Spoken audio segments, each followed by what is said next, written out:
இந்த ட்ரம்ப் பண்ண வேலையால மிகப்பெரிய 3வது உலகப் போர் வர்றதுக்கு வாய்ப்பு இருக்குன்னு சொல்றாங்க. அதுக்கு ஒரு முக்கியமான காரணம் என்னன்னு கேட்டீங்கன்னா, இஸ்ரேலும் ஈரானும் பார்த்தீங்கன்னா ரொம்ப நாளா சண்டை போட்டுக்கிட்டு இருக்காங்க. அதனால நான் இஸ்ரேலுக்கு சப்போர்ட் பண்ணி இந்த ஒரு போரை இதோட முடிச்சுக்கலான்னு பார்த்தீங்கன்னா சொல்லியிருக்காரு. ஆனா ஈரானோட அதிகபட்ச தலைவரா இருக்கிற பதவிக்கு மேல இருக்கிற ஒரு தலைவரை பார்த்தீங்கன்னா அமெரிக்கா காலி பண்ணியிருக்கு. இதை பத்தி நான் உங்களுக்கு டீட்டெயிலாக சொல்ல போறேன். நமக்கு இதனால இந்தியாவுக்கு எதனா ஒரு ப்ராப்ளம் வருமான்னு கேட்டீங்கன்னா வரதுக்கு வாய்ப்பு இருக்குது. இந்த வீடியோவில் நம்ம என்னென்னலாம் பார்க்க போகிறோம்னு நான் உங்களுக்கு சொல்கிறேன். டெஹ்ரான் நகரம் இப்போ தீயில எரிஞ்சுக்கிட்டு இருக்கு. நீங்கள் எங்களுடைய தலைவரையும் காலி பண்ணிட்டீங்க, எங்களுடைய மக்களையும் காலி பண்ணிட்டீங்க, 150 குழந்தைகளையும் பார்த்தீங்கன்னா சாவடிச்சிருக்கீங்க. அதுக்கு நாங்கள் உங்களை சும்மா விடுவோம்னு சொல்கிற மாதிரி ஈரான் பதிலுக்கு பார்த்தீங்கன்னா ஆப்போசிட்டாக தாக்கிக்கிட்டு வராங்க. ட்ரம்ப் அப்புறம் என்ன சொல்லியிருக்காரு, ஸோ இந்தியாவுக்கு என்ன பாதிப்பு இருக்குது, இது எல்லாத்தையும் நான் உங்களுக்கு இந்த ஒரு வீடியோவில் டீட்டெயிலாக சொல்ல போகிறேன்.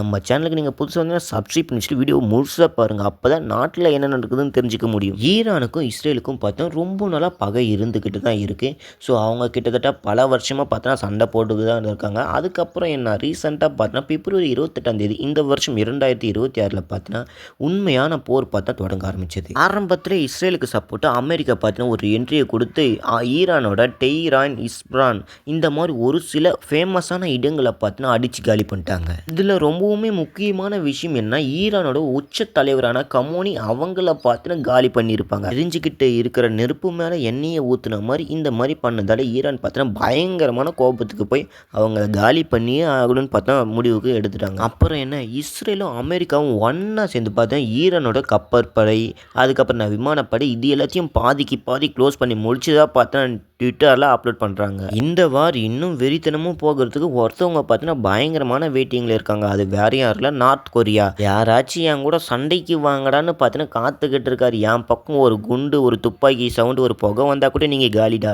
சொல்கிற மாதிரி அமெரிக்கா மேலே அவங்க சரியான காண்டில் இருக்காங்க. அமெரிக்கா என்று ஏதாவது ஒரு ஃபேக் மெசேஜ் கொடுத்தா கூட பார்த்தீங்கன்னா நார்த் கொரியா அமெரிக்காவை அந்த தரம் மட்டமாக பார்த்தீங்கன்னா பண்ணுறோன்னு சொல்லி வச்சுருக்காங்க. அமெரிக்கா இல்லாத அளவுக்கு பார்த்தீங்கன்னா காலி பண்ணிடுன்னு வேற சொல்லி வச்சுருக்காரு. என்னது, அமெரிக்காவும் இஸ்ரேலும் ஒன்றா சேர்ந்து எங்களை மட்டும்தான் அடிப்பாங்களா, நாங்கள் திருப்பி அடிக்க மாட்டோமான்னு கேட்டிங்கன்னா அதுக்கு பதிலடி கொடுக்குற மாதிரி இஸ்ரேலோட 100கணக்கான பேலஸ்டிக் ஏவுகணைகளை வீசியிருக்காங்க அப்போ ஈரான். இதனால என்ன நடந்ததுன்னா, தெல் அவிவ் இந்த ஒரு நகரத்தில் பார்த்தா சைரன் ஒளிலாம் ஒழிச்சிக்கிட்டு இருந்தால் 10க்கும் மேற்பட்ட இஸ்ரேல் பொதுமக்கள் பார்த்தா உயிரை விட்டு இருந்தாங்க. இவங்க 2 பேரும் சண்டை போகிறதால ஏன் பொதுமக்கள் பார்த்தா அடி வாங்குறாங்க, இறக்குறாங்க.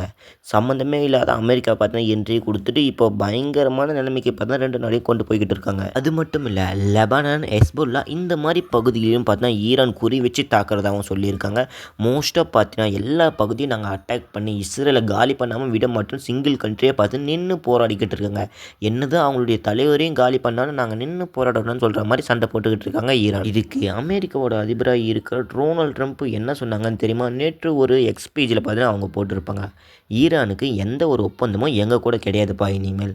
ஸோ அவங்க பார்த்தீங்கன்னா அசைக்க முடியாமல் எங்ககிட்ட வந்து சரணடைஞ்சால் மட்டும்தான், ஸோ இதுக்கு மேல் நாங்கள் அவங்க மேலே ஆக்ஷன் எடுக்காமல் இருப்போம், அப்படின்லாம் போர் நடந்துக்கிட்டு தான் இருக்குன்னு பார்த்தீங்கன்னா ஒரு பதிவை பார்த்தீங்கன்னா போடுறோம். இந்த மாதிரி நாங்கள் சொல்கிறத நீங்கள் கேட்டிங்கன்னா உங்களுடைய நாட்டுக்கு புதிய தலைவரை நாங்களே பார்த்தா தேர்வு செஞ்சு கொடுப்புன்னு பார்த்தா சொல்லியிருக்காங்க.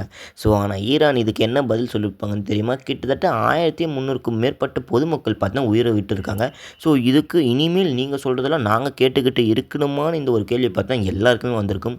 ஆனால் ஈராக் அப்படி என்ன தான் சொன்னாங்க. ரெட் கிராசன்ட் அமைப்பு பார்த்தீங்கன்னா என்ன சொல்லியிருக்காங்கன்னா, பள்ளிகள் காலி, வீடுகள் காலி, பல இடங்களில் பார்த்தா டேமேஜ் நடந்து பல விஷயங்கள் பார்த்தா நடந்திருக்கு. நாங்கள் இன்னுமே அமெரிக்கா பேச்சை கேட்கணுமா, எங்களுக்கு நேராகவே நீங்கள் தாக்குதல் பண்ணுறீங்க, நீங்கள் சொல்கிறதுல நாங்கள் கேட்கணுமான்னு பார்த்தீங்கன்னா அந்த அளவில் ஒரு கோபம் பார்த்தீங்கன்னா வரும் யாராக இருந்தாலும். இந்த வாரால் உலக நாடுகளுக்கு எல்லாருக்குமே பார்த்தீங்கன்னா எண்ணெய் விலை பார்த்தா பயங்கரமாக ஏறதுக்கு நிறைய வாய்ப்பு இருக்குது. முக்கியமாக பார்த்தீங்கன்னா நம்மளுடைய இந்தியாவுக்கு பெரிய பாதிப்பு வரலான்னு சொல்லியிருக்காங்க. பெட்ரோல், டீசல் விலை பார்த்தீங்கன்னா அதிகமாக ஏறலான்னு பார்த்தா சொல்லியிருக்காங்க. சவுதி, ஹெஸ்புல்லா போன்ற இடங்களில் பார்த்தீங்கன்னா இறக்குமதி அபாயம் பார்த்தா ஏற்பட்டு இருக்குதுன்னு சொல்லியிருக்காங்க. ஆனால் இந்த ஒரு போர் எப்போ முடிவுக்கு வரும்னு அங்கே இருக்கிற சின்ன பசங்கள்லேருந்து பெரியவங்களோட ஆசையாக பார்த்தா இருந்துக்கிட்டு இருக்குது.